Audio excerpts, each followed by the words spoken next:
Bapak Ibu, saudara-saudari terkasih, semoga Tuhan memberi kita damai dan sukacita.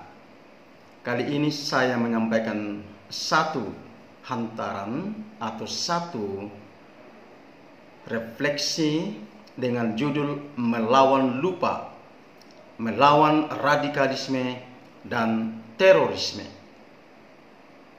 4 tahun yang lalu, tepatnya pada Minggu 28 Agustus 2016 terjadi teror bom di Gereja Stasi Santo Yosef Dr. Mansur Paroki Santo Antonius dari Padua, Keuskupan Agung Medan, Sumatera Utara. Pastor Albert Pandiangan yang memimpin ibadah Ekaristi mengalami luka di bagian tangan kiri karena tusukan pisau si pelaku. Syukur rencana jahat itu tidak terjadi sehingga bom itu pun tidak meledak. Beberapa bulan kemudian terjadi lagi teror bom di Gereja Oikumene Samarinda, Kalimantan Timur, 13 November 2016 yang menelan korban anak-anak, beberapa luka parah, dan satu orang anak yang tidak berdosa bernama Intan Olivia Marbun meninggal dunia.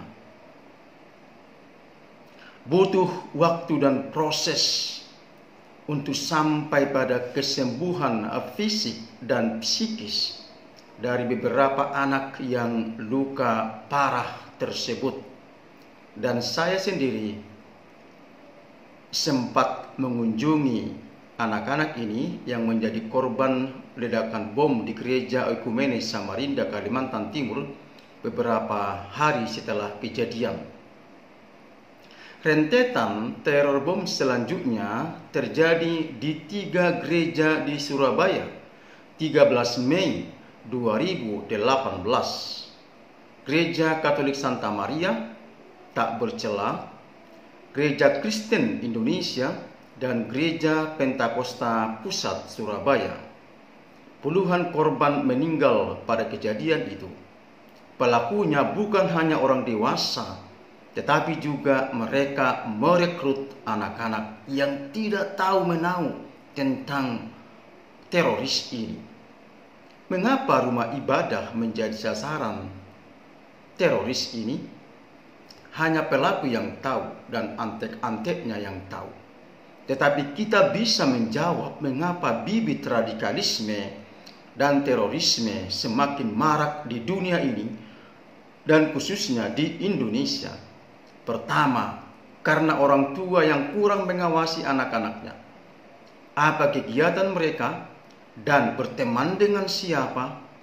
Apakah dia ke sekolah atau tidak? Apakah orang tua rutin mencek kamar anak-anaknya?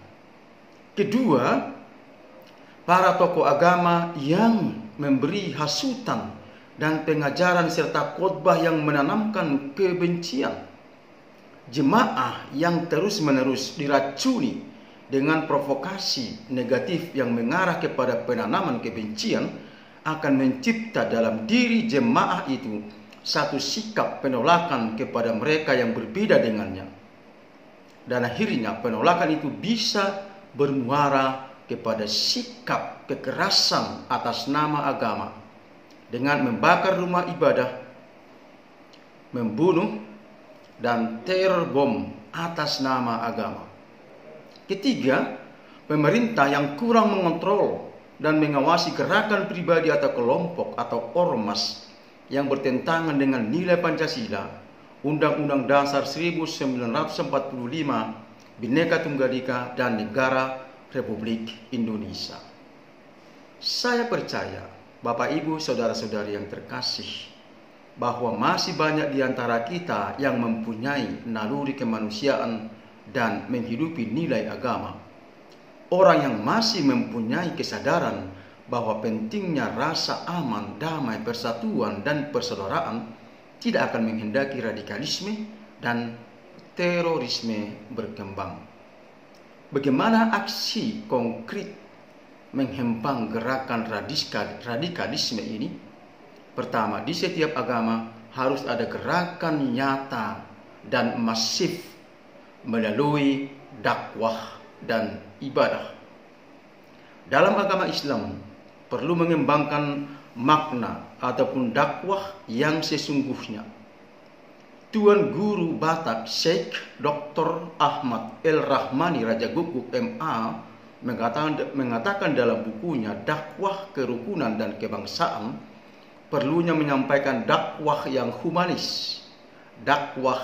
humanis, yakni dakwah kasih sayang, sehingga dakwah tidak lagi identik dengan pendiskreditan, penghinaan, dan cacian.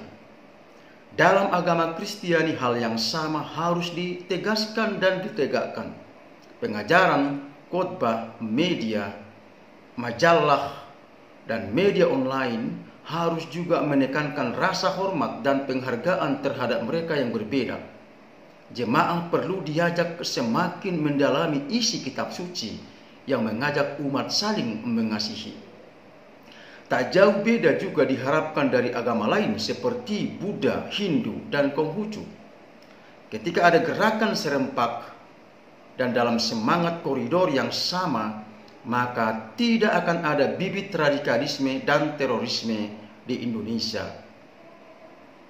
Maka tokoh agama berperan besar memberantas terorisme dan radikalisme. Mengapa? Karena tokoh agama adalah figur yang masih disegani, dihormati, diikuti, atau bahkan ditaati oleh jemaatnya. Atau dengan kata lain, tokoh agama mampu mempengaruhi jemaatnya untuk mengikuti ajarannya. Dengan catatan, ajaran dan khotbahnya tidak menanamkan kebencian. Mari bersama-sama melawan radikalisme dan terorisme. Semoga dan kita pasti berhasil.